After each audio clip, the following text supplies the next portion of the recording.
up, everybody? This is Two Jersey Kids, the video game podcast where we bring you all the news that's been going on in the video game industry. Since this is the Friday episode, we release 2 episodes each week, Friday and Tuesday.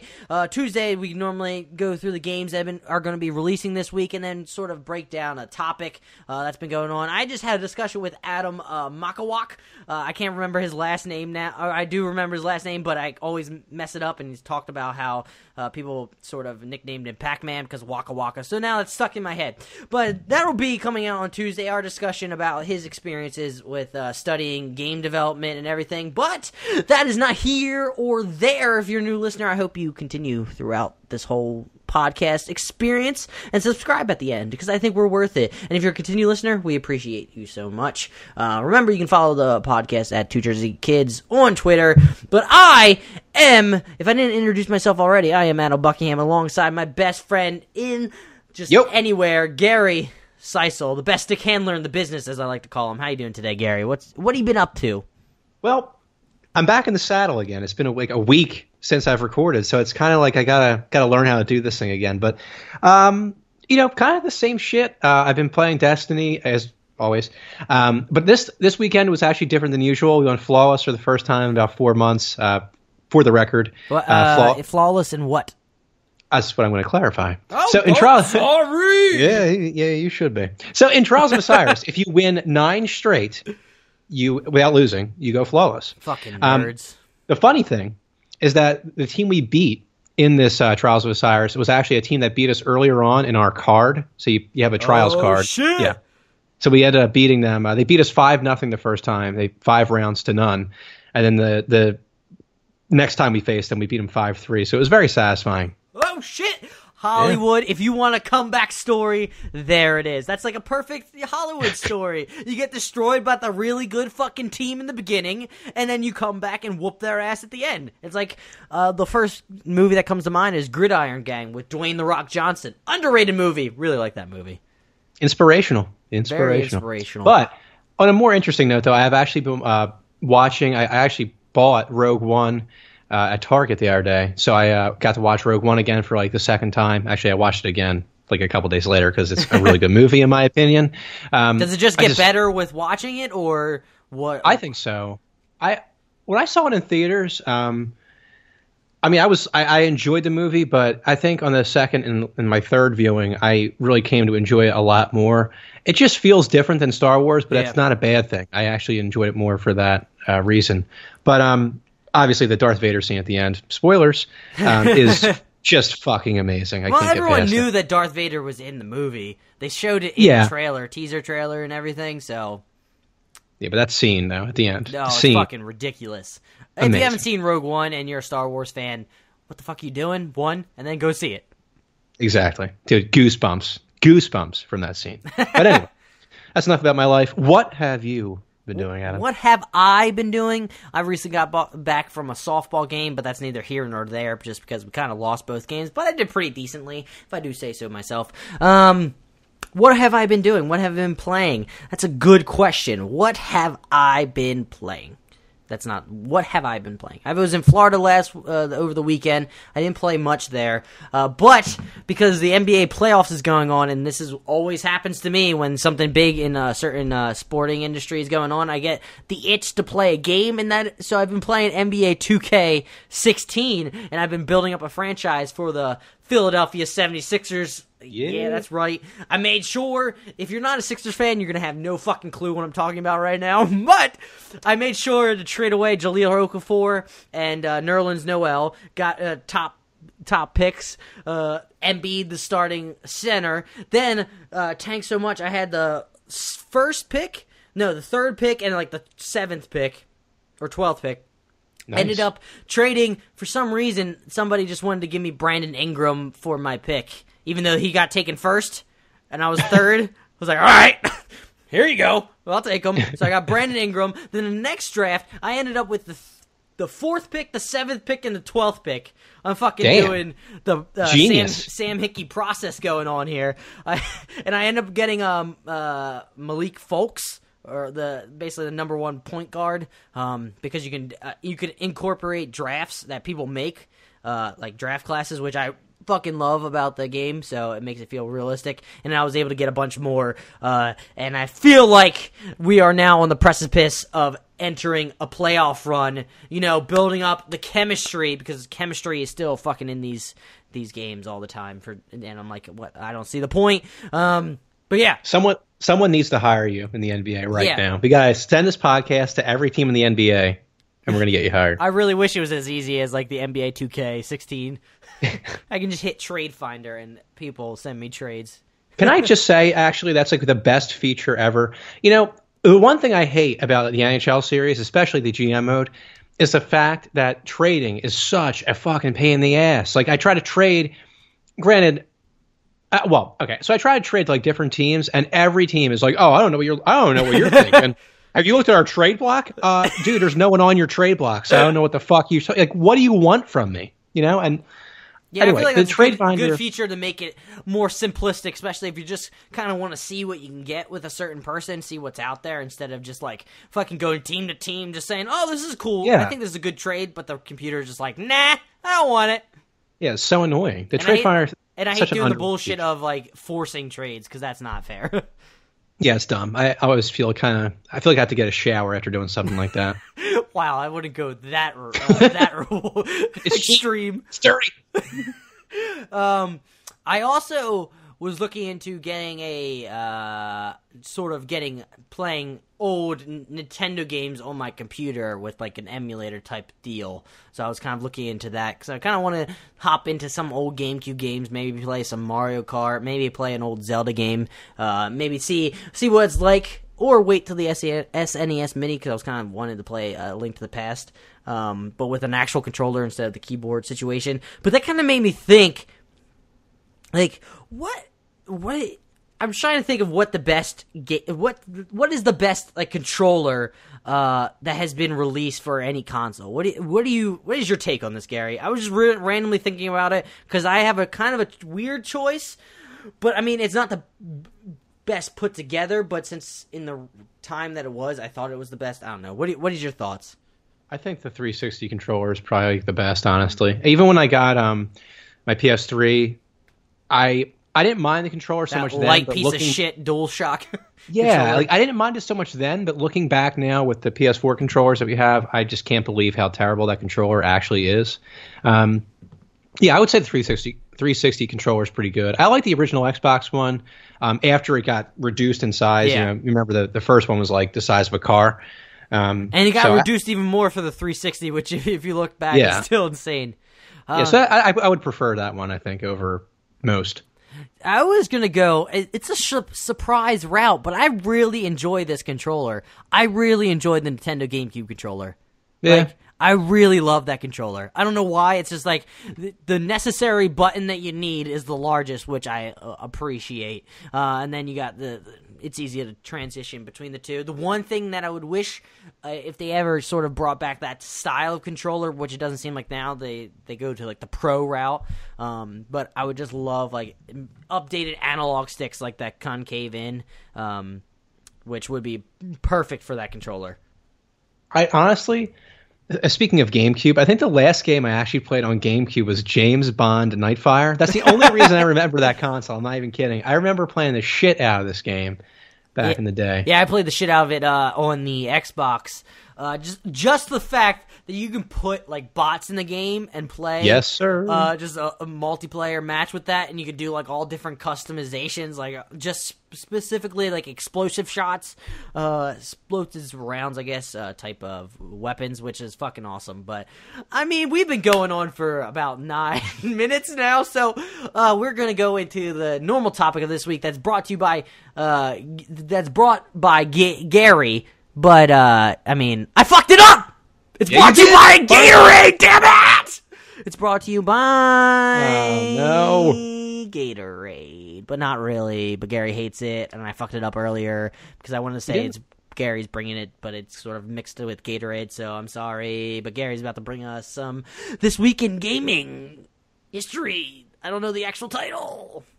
This Week in Gaming, brought to you by Moby Games. Actually, it really is, because that's where I got all my information from. Thank you. The first game that was released this week is Prototype 2, which was released on PS3 and Xbox 360 back in 2012. Now, I played this game. Actually, I played the original game. I think I got it as like a birthday gift. And I'll be honest with you, I don't really remember too much from the game except for the fact that it was really gory. Yeah, I heard it was very mediocre. I heard it was mediocre style. It was a good but not fantastic game, and I think the fact that it came out during it was ironic that Prototype came out around the same time that Infamous came out, so it kind of had like the same sort of vibe to it. Yeah, kind of like superhero, normal people superhero style, kind of a little gritty. Which I was like, well, I think Infamous did it better. So.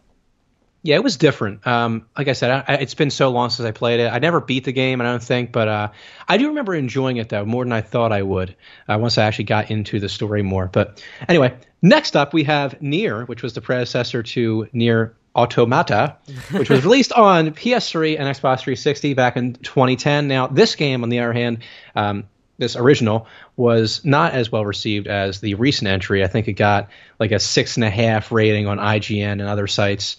So it was kind of mediocre in a lot of people's eyes. Which is kind of surprising that there was a sequel to this game, because I know there was a cult following that really enjoyed Nier itself, and it just didn't seem like they were going to actually make a sequel to this game, but here you go, and apparently it worked out well for them, Square. Yeah, you got the money. You can do it.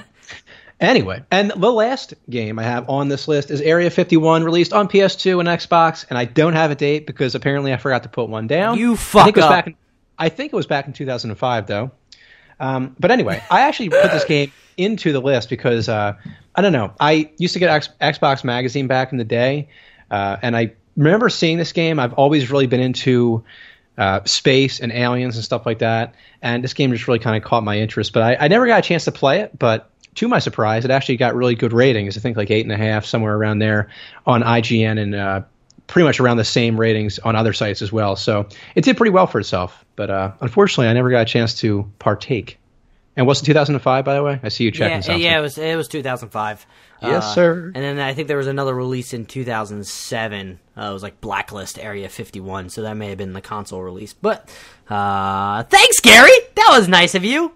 But you're going to be reading the next article because you know more about it. So I don't know if you're going to read the article, but you're going to go through the brief synopsis of the new update coming to Battlefield 1. Am I correct? You are spot on. Yeah, so for everybody that's a fan of Battlefield, like myself, there is a spring update that's coming up, or actually that just got released today on April 27th, I believe. So it adds basically a variety of features. You have the platoon features, which is basically a clan.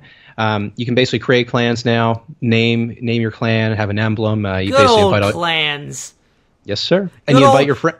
Good old Pancake Army from Halo 2 era. If any of my friends from Jersey are listening, they know what's up. I remember that. And yeah, oh God help us. Anyway, so they added the clan feature in. Basically, it's just a clan. It's just a typical clan feature. You have your general, and then you can assign people the rank of like lieutenant, colonel, or private. I think private's the lowest, obviously. Private.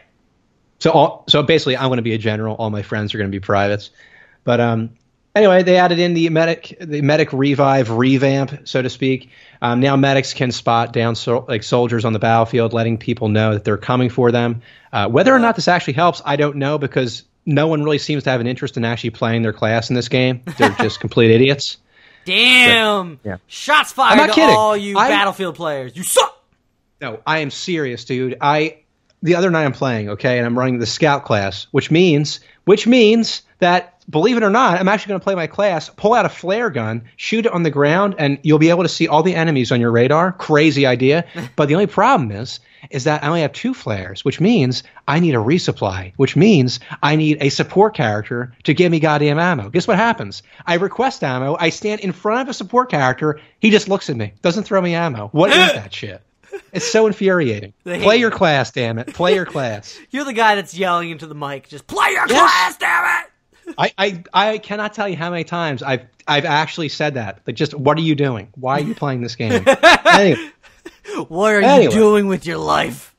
Yeah, so they added in the medic revive change, and I think it's good, but whether or not people actually play their class, we'll see. They also added in different weapon variants to each class. So you have obviously the Assault, Medic, Support, Scout class. For the Assault, there's the Hell Regal Defensive weapon variant. For Medic, there's the Selbstlader 1906 Sniper. For the Support, there's the, bear with me on this one, Huat Automatic Optical Weapon. Nice. And then on the Scout, there's the Martini Henry Sniper. So different weapons you can unlock. You have to unlock them through challenges and stuff. So whether that's getting like, I think for the Hell Regal, it's like get 300 kills with the original Hell Regal weapon, which then unlocks the Hell Regal defensive weapon variant. Moving on, they added in 19 new ribbons and 5 new dog tags that you can acquire. And then also there's like the traditional bug fixes and the map adjustments they've made. But for the full patch notes, you can actually go on Battlefield.com and get the better description probably of what's actually in this patch. Who needs a better description when you have Gary fucking Seisel delivering you the patch notes? Come on now. With that sexy voice and everything, you guys. Hire me. Yeah. But Gary, if you get hired, then will you ever do this again? I will. I would have to. You have to. Don't sound so upset. All right, the fact you go, oh, I would have to. That hurts my heart, Gary. No. You got to stay true to your roots, man. You gotta bring it home. I need my resident Nintendo hater. Let's be honest. You're right. Let's go on. It's not really an article that we're talking about, really. It was a trailer that was released this week because Activision dropped some knowledge or dropped some news for Sledgehammer's new game that's coming out. Shockingly, it's a Call of Duty game, but it is Call of Duty taking place in World War II. Now, Gary, I wanted to get do you want me to give my initial opinions, or do you want to go? I know you just talked a bunch. Go right ahead. All right. So my initial, because I watched it right before recording, because I didn't get a chance to watch it during the week, but my initial opinions is it kind of brings back the nostalgia that I have of playing the old Call of Duty games that took place in World War II. And it kind of shows you that there has been a hiatus from these World War II games where now I'm kind of longing to go back and experience these stories, these intricate moments between your squad taking place in historic battles like storming like on D-Day, which I don't know if Call of Duty franchise have touched on before. I know Medal of Honor has. I don't know if Call of Duty ever has touched on the D-Day experience or lesser known experiences in the battles in World War II. The last game for World War II was Call of Duty World at War, which I think took more in the Pacific realm, which I think sort of they thought made slightly a difference. But I am interested in this game. I want to kind of see how it plays out with actual in-game footage, which I know they said actual in-game footage, but most of it was the cinematic portions of the game, probably running on a PC, so it probably looked beautiful. But I want to see how it actually plays, like in-game when you're running around going point to point, or what the multiplayer experience is like. How are they going to make it interesting with these old style weapons? Are they going to have it where there's more of a because you can't really have, I don't think, skins for these old school weapons. I think it's kind of. I'm just curious how they make the multiplayer last as long as normal multiplayers for Call of Duty. And then this also kind of brings me into another point, which I'm sure we can answer at the end. But now that you have Battlefield with World War I and Call of Duty with World War II, I wonder if Activision is going to make all of the Call of Duty developers go towards World War II, or if they're going to stay in the old range, like Vietnam maybe, or the Korean War, or are they going to go back to the modern era? And if not, is there an opening for now a different developer to hop into the modern era? Because I was thinking that Titanfall 2, if it kind of just waited a year, it would release in a perfect time where there wouldn't be any quote-unquote modern futuristic shooters. I mean, there would be Battlefront 2, but that's not exactly the type of shooter I'm talking. It's not Titanfall, really. Battlefront 2 is more just Star Wars. It has a different experience. So I'm just curious if there's going to be, a chance for developers to slide into that open gap for modern day shooters that maybe people would be interested in. And another thought that just popped in my head is that people have been playing Call of Duty for a while, and you have these quote-unquote, I mean, that's why the quote-unquote bro shooter term came about. And I'm wondering if these people that are used to Call of Duty, used to the modern shooter genre, are they going to be left out in the dust playing this old World War II game and not be interested in the game itself? And will they sort of alienate their normal audience that comes in droves for the Call of Duty franchise? I know that was a lot. Gary, you're shaking head at some of the things I said, so I want to get your take now on everything that I said in the trailer itself. Well, first, I would like to say that I don't think they're going to alienate anybody. I think that whoever likes Call of Duty is going to buy this game. I don't think that the historic time period really makes too much of a difference.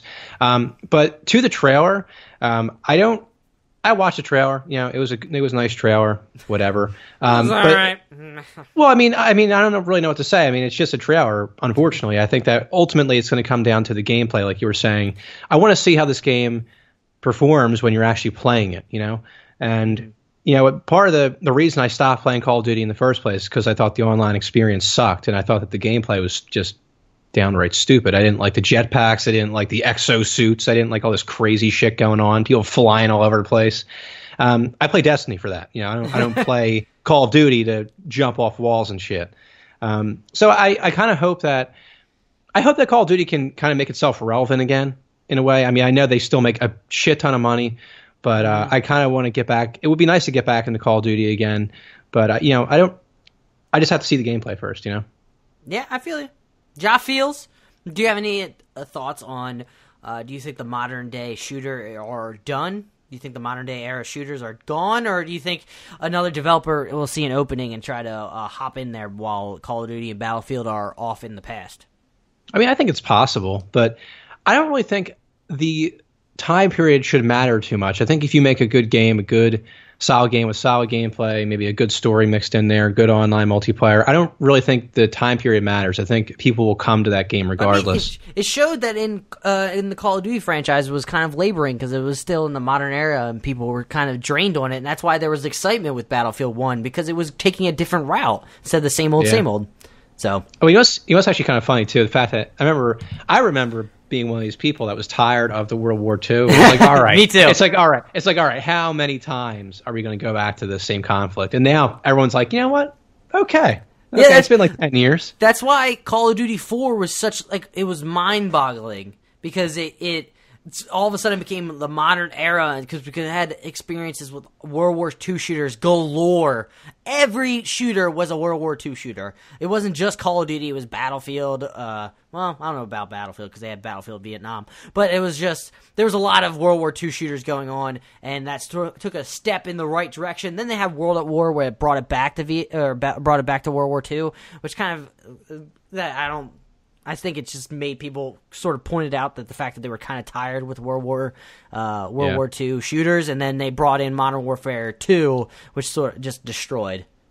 Now, this is an interesting question I have to ask. So, speaking of the whole time period thing, I have always personally wanted to see like a game that takes place like just crazy. I know, Civil War, something just so out there, so different. Like I played, if anyone's ever played this game before, it was like actually a History Channel game, but it was a Civil War game that came out for Xbox 360.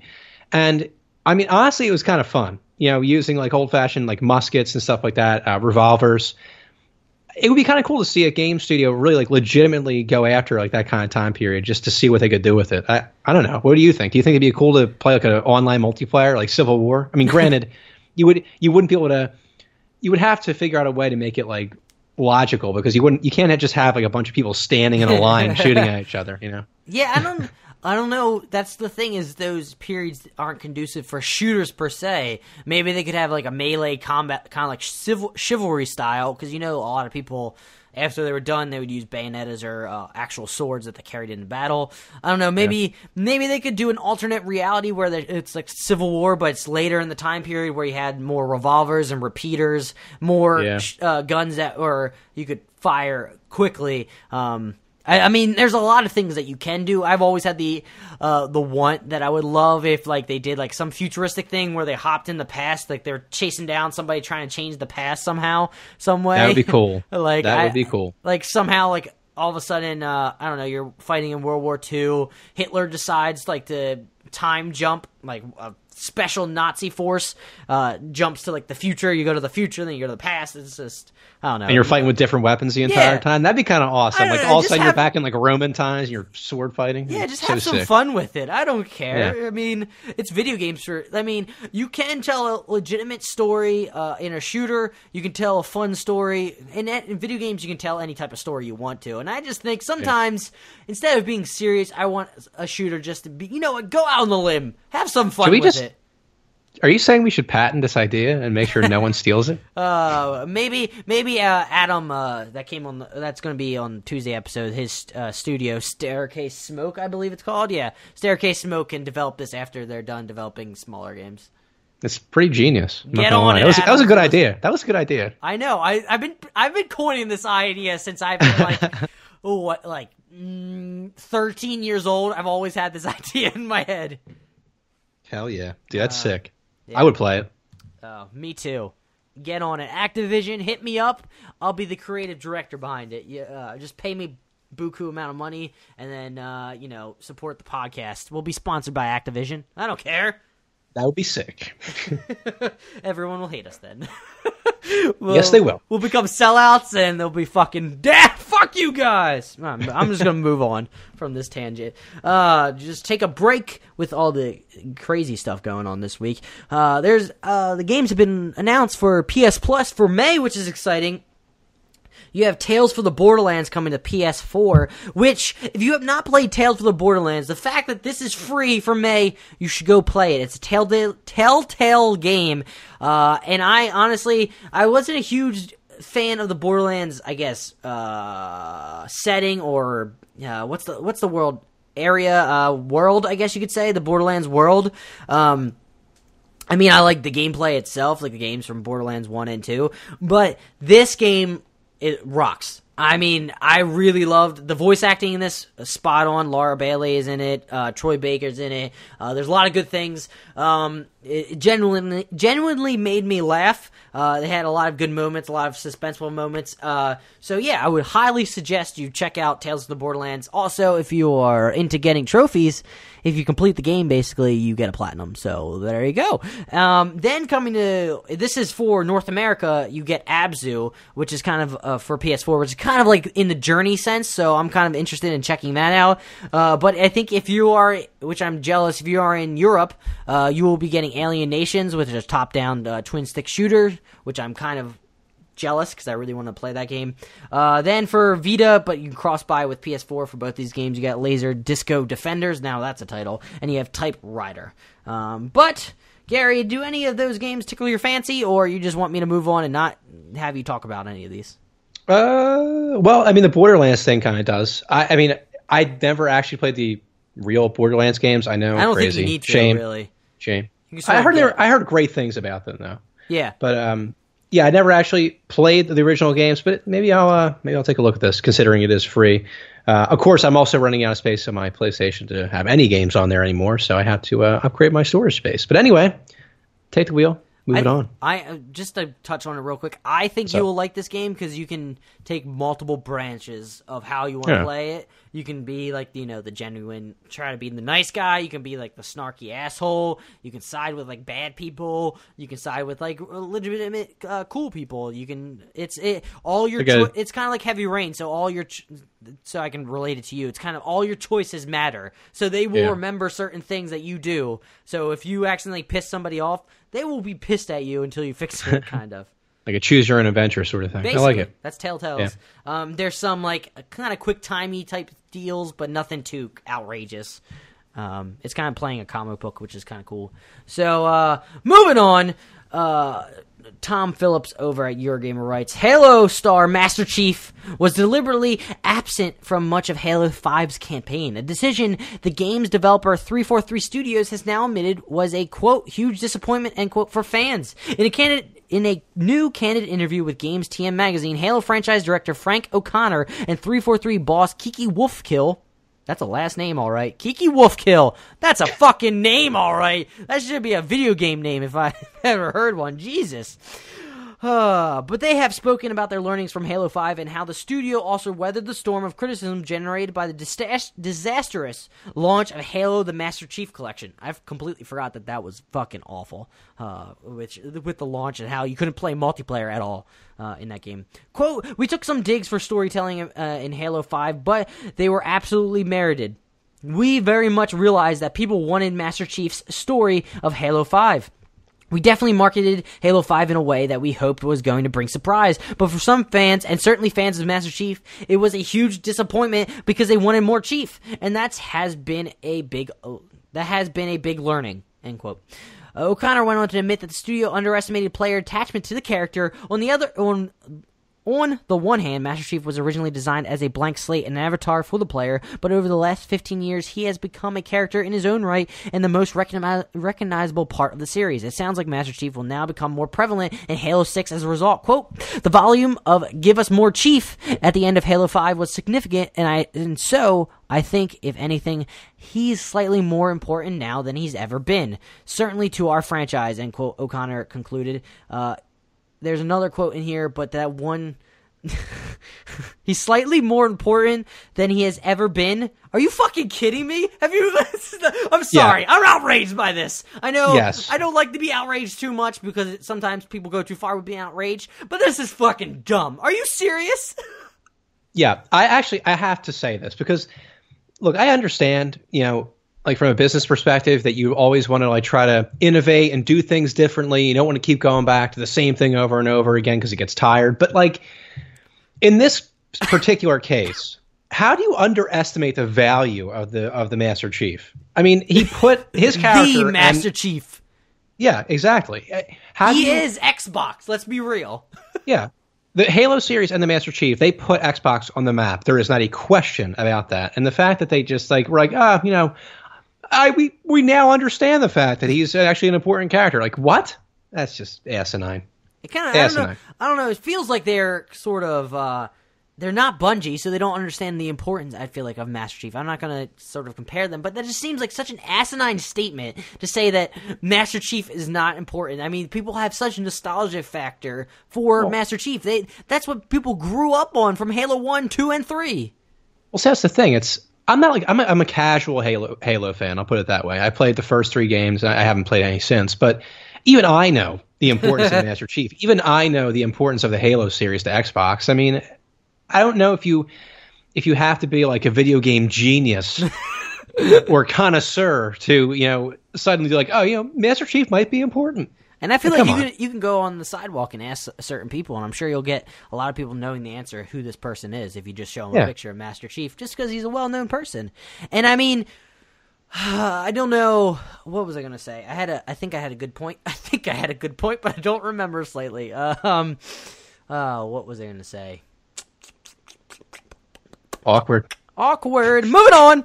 I'm going to continue with the article. Quote, instead of focusing on bringing new characters into the world and expanding the playable characters, we've sort of shifted the focus a little bit to making the world a little bit more realistic and compelling. And I would say more fun for the players who get to inhabit the Chief in the future, pretty much as they demanded, end quote. Halo 6 still lacks a release date, but will not make a surprise launch before the end of the year. Quote, this holiday we don't have a huge AAA individual game coming out, end quote, O'Connor noted, continuing, quote, so this year can be a good year to get our heads down on the next big thing, end quote. And I kind of want to just like stop it there right now because I remembered what I was going to say. And I feel like people were also upset that Chief wasn't in it is because of the marketing they had behind it. It was kind of a rogue team, well, not a rogue team, a team of Spartans tracking down Master Chief because he went rogue. So people thought you were going to get sort of an interesting experience between both of them. You're going to have Chief, and then you're going to have the rogue characters. But it seemed like you didn't get any of Master Chief. It was always this squadron that you were playing with, which had witty banter, I think, or like, I don't know if the fact that it didn't feel like a Halo game when you have people interacting, trying to be funny during the campaign, but I mean, maybe that's just my opinion. Now, I actually have a question for you. So, what's the last Halo game you played? Did you play Halo 5, I'm assuming? I did play Halo 5, but I did not because I heard some poor things about the multiplayer and the fact that you weren't going to get, it was like very underwhelming. You didn't get much of Chief. I didn't really want to put much effort into the single player itself. I played multiplayer specifically because I got it when the Xbox One came out. Or not when the Xbox One came out, but I got it when that came out specifically, so I can play, try to rekindle nostalgia from the old Halo 3 days. Now, see, the question I really have to ask is, I know this might be blasphemous to some people, but do you think the Halo series needs to kind of wrap things up soon? Because I feel like, me personally, like I remember playing Halo 3, and that was a good game and all, but do you think that at this point it's kind of getting to that time where it's like the series is starting to get tired and you're starting to see these problems because the series has been going on for as long as it has? Yeah, and I think that it goes to show you that I don't know if Xbox really has the next big IP that I feel like Sony at least has two right now. Sony, I mean, and Nintendo has like a fucking bajillion, let's be real, because they continue making Zelda and Mario, and they can probably make a Metroid Prime game and people would splooge in their pants. But Sony has Horizon now. They have Last of Us. They have Bloodborne. They have Nier Automata now. They have Neo. I mean, they have a lot of original IPs that they can build on for the future. Right now, it doesn't seem like Xbox. I know we talked about this before, but Xbox doesn't have that new IP. It's not coming to mind, so that kind of shows you what's going on. I mean, they have There's going to be Halo 6. Then they're going to have Gears of War 5. They lost Scalebound. Scalebound was canceled, which was supposed to be the next new IP. That was canceled. Then they have Crackdown 3 coming out fucking whenever. I'm not sure when. So I don't know what the next thing is for Microsoft itself. Yeah. No, I completely agree. And I just think that, like, back to Halo, I just think that it's time to wrap this up. I think that you've been going on now. I mean, the original game came out in 2001, and to put things into perspective, I was 8 then. Okay, I'm 23 now. It's been some time. Times have changed here, and I think that. But not gonna lie, it's gonna hurt my heart when it happens. Yeah, I mean, it sucks. I mean, I was slightly depressed when Uncharted ended. Okay, but I think they did it at the right time. And you got to find. It's kind of like in Seinfeld where you have to go out on a high note. It's like you got to figure out a time that you can go out when things are good, and you don't see the come down. You don't end it off on a sour note. And I think they're kind of getting to that point now. Yeah, I don't know. I kind of want maybe take a break from Halo, but I would really love Bungie one more shot at Halo. I would just love it. I feel like I know Destiny's probably gonna go on for years, so I don't know if they'll ever get it, but there's I'm sure it'll get revitalized as like a knockoff, like sort of Kickstarter type deal with people that just love Halo style, or Halo style game, and maybe it'll come back in that vein, because you don't see any games that are kind of like I want to say multiplayer, or like it's more. It's kind of arcadey where you have a life bar and everything. It's not like modern day shooters that have been branching off of just because Call of Duty introduced it now, and like you have Destiny where it's like a quick few shots you're down, where Halo you have to get like a fucking chunk of rounds into somebody with a normal weapon to bring them down, which I feel like you don't see all too often anymore. Well, I'll tell you what though, Destiny is definitely.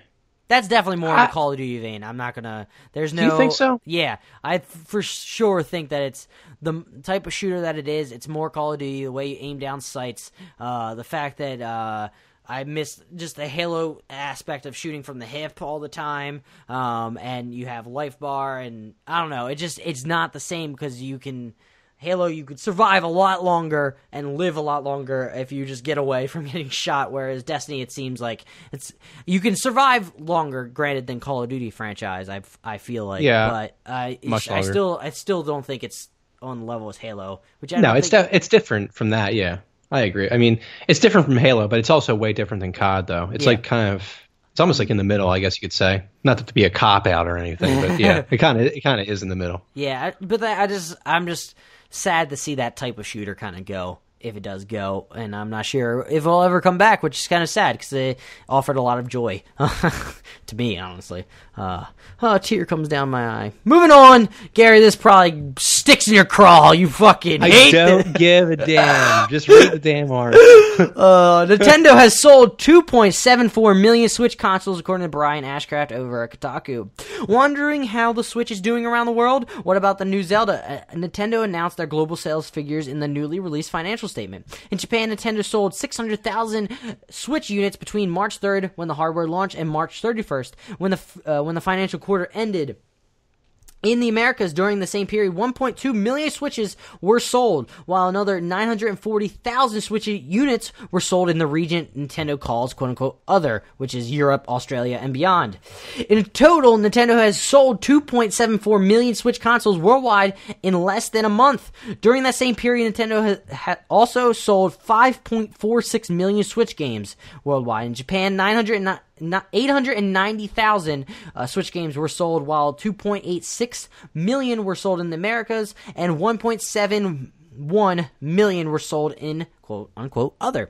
Globally, Nintendo sold 2.76 million copies of The Legend of Zelda Breath of the Wild for the Switch. I know. It's fucking crazy. The fact that they sold 0.02 million more copies than the actual Switch consoles were sold, a little awkward. I don't know how that happened, but, maths. Globally, Nintendo sold, including the Wii U. Oh, the Wii U version. Including the Wii U version, the total is 3.84 million copies. That's 390,000 copies of Breath of the Wild Switch for Japan.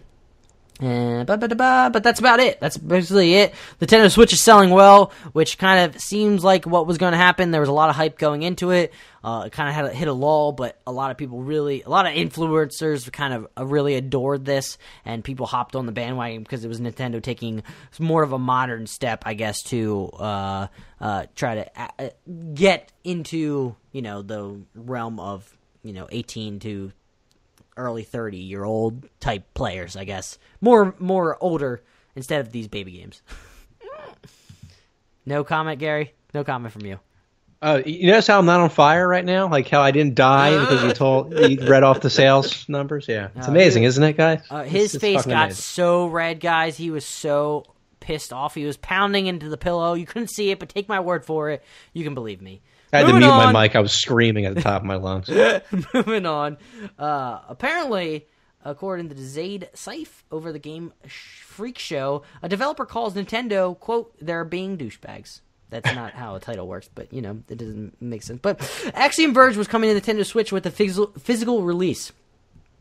But that's not exactly true. Axiom Verge developer Tom Hatt was recently on a podcast called World 1-1. While on the podcast, Hatt said that his team wants a Switch version, but they're unsure of when that would happen.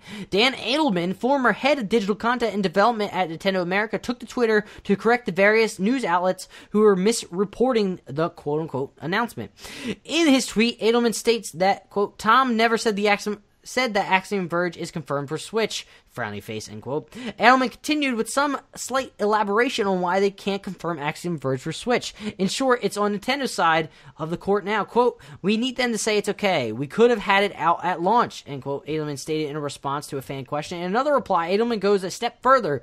Quote, we've been asking them nonstop for over a year. They're being douches, end quote. He later, I've seen, take it back and apologize to Nintendo and everything. I don't know if it was just, maybe his account was hacked, because that seems like what everyone's go-to thing now is. But it's sort of, I know, it definitely not the best route to go, especially on Twitter. I feel like people need to know.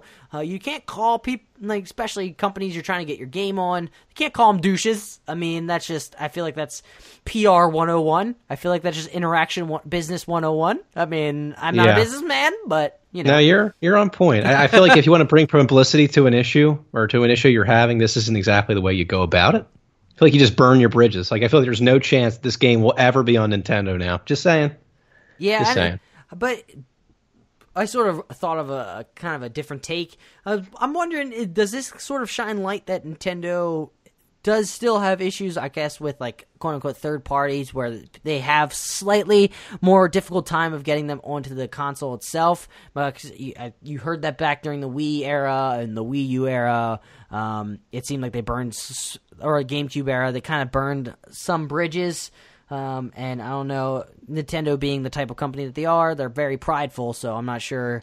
I don't know. Especially if they're prideful and you call them douches, I'm not sure if your game's getting on the Switch anymore. Well, I mean, shit. I mean, I think you're right, though. I think it does show a problem. There is a disconnect between third-party developers and Nintendo, though. I mean, if someone is, granted, his account may have been hacked, people, but if someone is that pissed to say, oh, they're being douchebags, I mean, there's got to be some sort of problem, especially after asking a company repeatedly for a year straight and getting really no response. It's got to be kind of frustrating. So you can sympathize with them at the same time. Speaking of Nintendo news, it's not in the doc right now, so I'm just going to off the cuff say it, which is kind of strange to me, but apparently they announced recently, I saw like Destructoid tweeted out, they announced that there's a new 2DS XL, which kind of throws me off. I'm not sure why they're having another handheld. It just seems like this will eat into some of the Switch market, but maybe I'm wrong. Maybe if you could develop for more of a handheld market. I know they still want to continue with the 3DS, but that just seems kind of strange, doesn't it, Gary?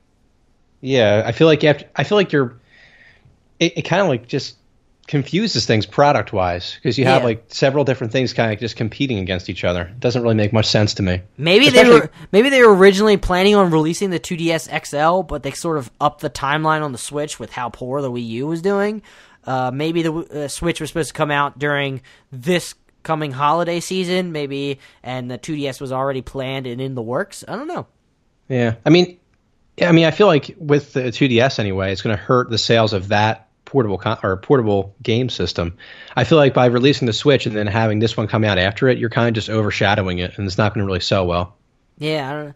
And it looks like it's kind of like a 3DX or a normal DS, just a normal DS now with like you can fold it now, just a little bit larger instead of the random like tablet kind of size one where you couldn't fold anything.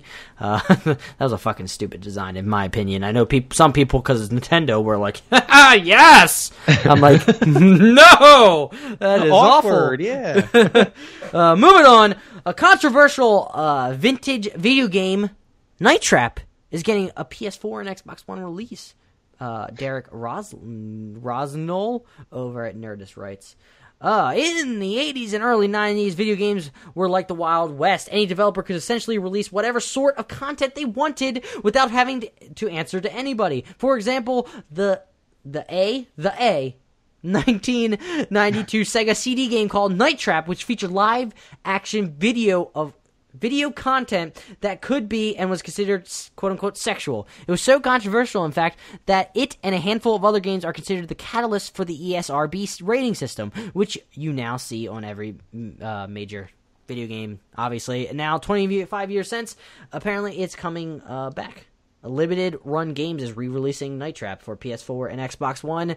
The fact that this is considered quote-unquote sexual is kind of funny. I remember watching people play through this game. I think Games Grumps kind of played through it. It was very funny. And they had to use a guide to get through it because it was like ridiculously didn't make sense at all. Because you had to flip back and forth constantly to stop the intruders. But it's kind of funny that they're re-releasing it. Yeah, I mean, I'd never heard of this game before now.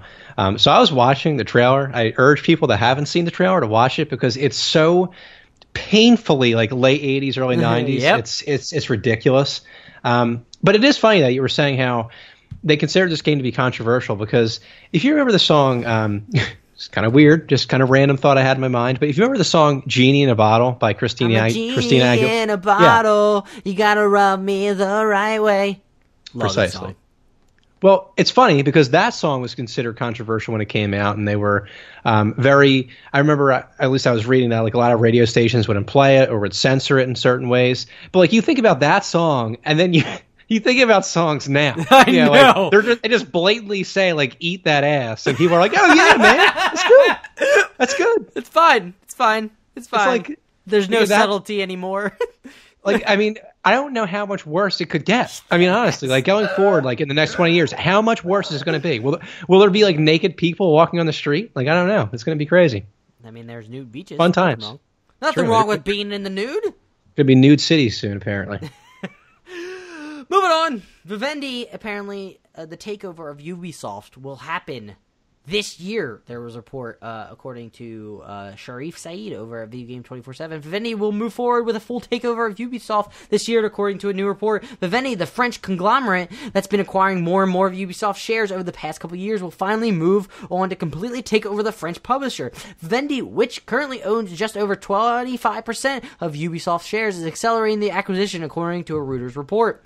The second phase, which also involves advertising groups Havis, is said to begin this year. Quote, Vivendi is moving to the second phase. Everything will take place this year, and quote, one source told Reuters. The Ubisoft takeover bid remains unsolicited, and Ubisoft has been trying to fight it since Vivendi first made its intentions known. When Vivendi's shares reach 30%, the media company will be required by French law to make an offer to Ubisoft. At this rate, we may get an update about the situation before E3. It's also worth noting that Vivendi still does not have a seat on Ubisoft's board of directors, despite having 22% of the voting rights. I just feel like this is fascinating to see how this will play out with Ubisoft and Ubisoft's properties in the future. What's going to happen to them? Is Vivendi going to continue trying to produce video games? I don't know what the route of the company will be with this new takeover. It's kind of interesting. Yeah. I mean, will they continually churn out Assassin's Creed games year after year, month after month, maybe? Who knows? I don't know, but I mean, I know that would be great if they don't turn out those games, but then you also have to consider there are, the Tom Clancy games. You have Far Cry in this experience. There's plenty of other Ubisoft, more independent-style games that were created.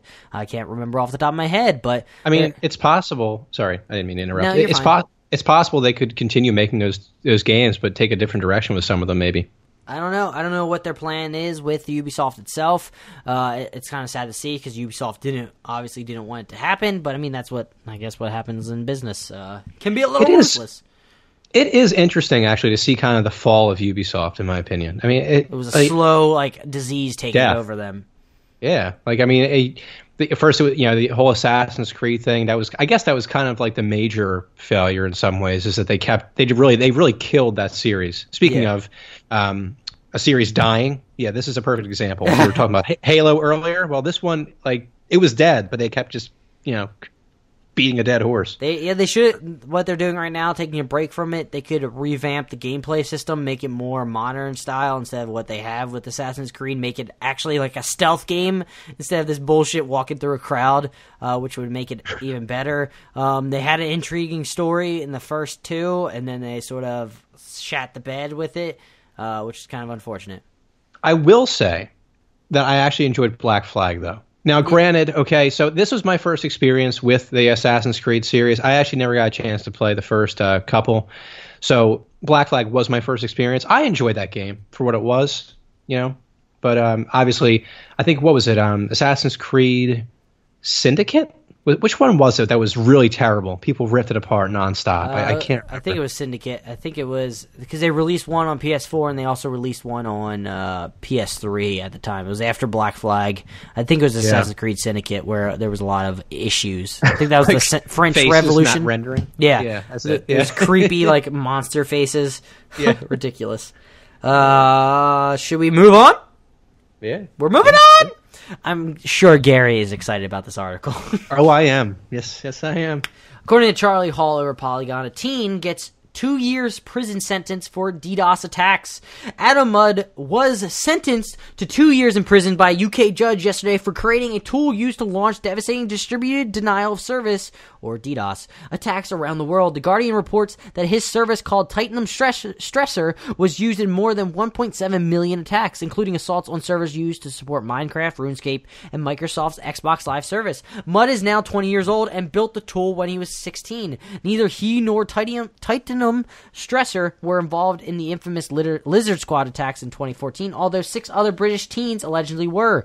Another pair of teenagers, one in Chicago and another in the Netherlands, were also charged late last year. In total, Mudd's tool was used to carry out 594 DDoS attacks between December 2013 and March 2015. The Titanium Stressor proved very popular and had more than 112,000 registered users who took advantage of the various promotions, including bulk discounts and a refer a friend program. Mudd raked in nearly $500,000 in U.S. currency and Bitcoin. The Guardian says that Mudd presented evidence in the court that he suffered from undiagnosed Asperger's syndrome and, quote, was more interested in status in the online game community than the money, end quote. RuneScape developer Jaegers reportedly spent $7.7 million trying to fend off the attacks. Quote, I have a duty to the public who are worried about this, end quote, said a judge during the sentence. Quote, threatened by this, damaged by this all the time. It's terrifying, end quote. Gary, I'm sure, like me, are excited that they're putting stops to these basically cyber attacks, I guess you could say, where they're causing chaos. It's kind of like a cyber warfare, I guess you could say. And it's frustrating people. It makes people sad when you go on, like, holiday, get a new console, try to go online. They're fucking down because stupid people are doing these stupid, not even hacker-level shit. They're just overflowing the server. Yeah.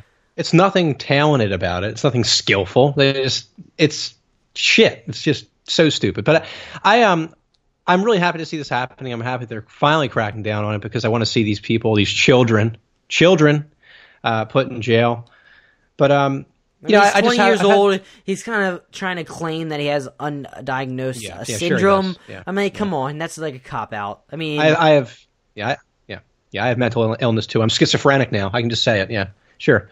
Anyway, I've had so many times, like seriously, like you said. It's Christmas time. I have friends that are off. They, are always working, and we finally have a chance to sit down and play video games, longer than usual. And sure enough, some guy from Lizard Squad comes out of nowhere and decides he's going to DDoS, the PlayStation network, and then PSN's down for a month because they can't usually handle that shit pretty well. And I'm sorry. If it's considered too young for you, I'm sorry. They need to fucking go to jail. I'm sorry. If you commit a crime, you should go to jail. I mean, there's juvie, but I mean, seriously, you need to pay for your crimes. It's a crime. See, it's not just with this DDoSing. It's not just denying people the right to go on the internet, denying people the right to play video games. It's just like they were talking about Jagex, the RuneScape developers. They have to spend money to fend off these attacks and keep their game online. If they don't, they lose money. It's hurting businesses. It's hurting people. Yeah. You deserve to be punished for your crime. It's just the way it is. Yeah. You're basically in a sense, you're stealing from them, I guess you could say. Yeah. You're committing some form of, I don't want to say violence, but you're taking out, like, I don't know. Disturbing the peace. Yeah, exactly. It's messed up. Just unnecessarily doing this because, what? I don't know. You want to get a fucking kick out of it? It makes no sense. Moving on. Jason Schreier over at Kotaku writes, games like Project Phoenix ruin Kickstarter for everyone else.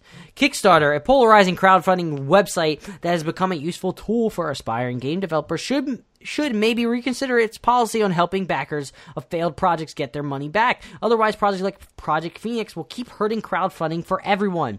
In 2013, a Japanese composer named Hiroshi Yura raised over $1 million for Project Phoenix, a game that he wrote, quote, will set a new standards of excellence for the Japanese gaming industry, end quote. It promised to be the product of Japanese and Western talent, including the legendary composer Nobuo Uematsu, among other superstars. 4 years later, and you probably know where this one is heading. Project Phoenix is nowhere to be found. In 2015, the game's creator admitted that it was nowhere close to being finished, promising a new release date of 2018. And earlier this week, the Project Phoenix team put up a new update that says, among other things, quote, we expect to make our backers happy will require higher quality assets and more programmers. To this end, we stopped investing the returns from our music business into art assets and instead drove them into a different, smaller production, with further assistance from private investors. Should this tiny product succeed, those private investors have promised to invest significant capital into Project Phoenix. In this way, we have been able to expand our in-house development staff and work towards a bright future for Project Phoenix. Instead of financing salaries and running costs out of Project Phoenix, we have been building a team out of the budget of this tiny project. Work has continued on Project Phoenix, but only things for which budget exists. If you have been wondering why the past few months have had lots of story updates, that is the reason why. We are very excited for this tiny project, which will be announced in May. It is fun to play, and we are proud of it. Should it hit the success we are hoping for, it will set our team in position to deliver Project Phoenix anything we've hoped for. This is not a plea to support that project. Please consider it, but understand it is not Project Phoenix. End quote. Jason continues writing, in other words, just like the disastrous Final Fantasy Tactics spiritual successor, Unsung Hero, Project Phoenix is never happening, which is a shame, although this campaign also always seemed shady to me. Too many sketchy claims and lofty promises. It's a bummer that 15,802 backers will never get their money back. Way back in 2012, when games like Pillars of Eternity and what was at the time called Double Fine Adventure shattered Kickstarter records, we all thought that Kickstarter could revolutionize the video game industry, and some extent it has. Without Kickstarter, we wouldn't have Shovel Knight, FTL, Definitive Original Sin, and many other successful games, but high-profile failures like this can leave a whole lot of people feeling burned, to the point where they won't put much faith in future Kickstarter projects, which sucks for everyone. And I just want to, it does suck. It does suck that this does happen. People can't get their money back. They believe in a project. Sometimes developers promise way too much. So I just want to get your thoughts, Gary. Yeah, I think that basically I look at this situation kind of like the stock markets. Like you invest money in certain things, and sometimes it doesn't pan out. And I know it does suck, and granted, a lot of these companies. Here's the thing that I feel like Kickstarter. Sorry, I don't want to interrupt, but I kind of want to make this point. Is that Kickstarter? You're not really investing in anything. You're just gonna hope that you get like a game in return at the back, or some like different things. Yeah. And that's why I feel like Kickstarter. I feel like could affect change by, if you put money down into this game, you have somewhat percentage investment in the game itself. Like, you have a stake in the game. So if they don't deliver, you can get your money back, but if they do deliver, then they actually produce. And you actually have a say in what's going on. I feel like that could somehow change what's going on, so people don't end up, or developers don't end up making promises they can't keep, and then just fucking dicking people around, not responding, not sending out any updates or anything. You can hold them to the fire, I believe. I mean, I think that's a good idea, but I also think that right now, anyway, with the way Kickstarter is set up, I think that in a lot of ways it's also up to it's kind of like a buyer beware sort of thing, where you have to kind of exercise caution in how you're going to, basically put your money forth into certain projects. You have to realize that in some cases, some of these projects, it's like they said, they made a lot of lofty promises. You can't always pick up on it, but you have to be careful. And that's, I guess, the moral of the story. It sucks, of course, that, this had to happen to some people, but unfortunately, life isn't really too fair. Yeah, and I think I don't know if people realize it, but a lot of times the amount that they're asking for a Kickstarter is definitely not close to the amount that they need to develop a game. It's for, like, hiring new people. And it's kind of unfortunate that it happens, that it never falls through. I think they use Kickstarter nowadays to see or get investors involved, that they see that people want to support this. It's kind of like an interest gauge. They can see how much people want it, Which is unfortunate, because now this game, to be continued, their tiny project that they're doing has to succeed for them to continue with Project Phoenix, which I don't know if that will happen. It's just sad. Probably not. Sad. But that has been all the topics and articles and news that's been going on in the video game industry. I'm sure something will pop later tomorrow that we can't get into, and I'm sorry for that. But, Gary, do you have anything to say before you go? Do you have anything to do for this weekend? Do you have anything you want to say to our beautiful listeners? All you beautiful, beautiful fucking listeners. We love you. Well, first of all, I would like to bring light to the fact that we have, again, record-setting download numbers. Adam, do you want to actually give the exact figure? The exact figure last time I checked was 2,144. And our download numbers last month? 1,568. Yeah. So we've made some significant progress to the tune of like about 600 downloads. So pretty sick. And it's Scratch awesome. that. We're at 2154 now.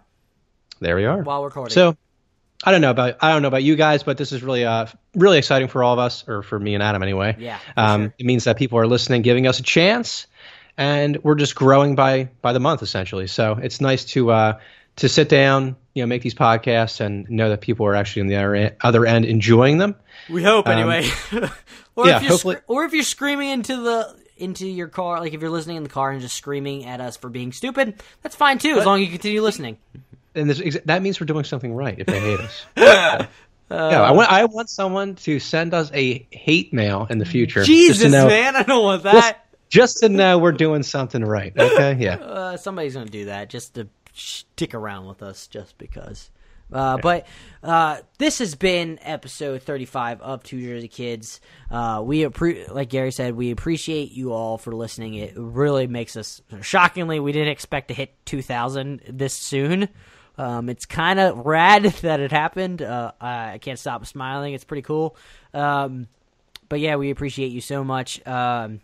Remember, you can check out our previous episode we did with Kat Terry about why you should buy the Nintendo Switch. We sort of had a somewhat semi-discussion about why she loves the Switch. Gary got to ask some questions about why you would want to continue playing the Switch. It was I got to verbally abuse her during an episode. It was a good conversation. Then I, of course, when I ended the podcast, ended it, I put in quotes, they started talking more about specifics later on because I asked them. They didn't want to talk about it, and then all of a sudden they had ideas, so I hit record. So it's a funky style episode, but I think you'll all enjoy it. You got me rambling in the beginning, and then me and Gary and Kat talking later on, which was a fun time. So yeah, that's about it. Gary, you want to add anything else before we go?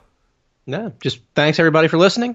I'll see you again it's actually going to be Friday. I'm actually going to see you guys again on the next Friday episode because our next Tuesday episode, obviously, is another interview. Yep. So I will be seeing you guys next week. Keep them rolling. But yeah, remember, if you are a new listener, thank you so much for continuing this whole time listening to us. I don't know how you did it, but we're impressed, and we love you so much for continuing. If you love us, please hit that subscribe button or whatever service you're using.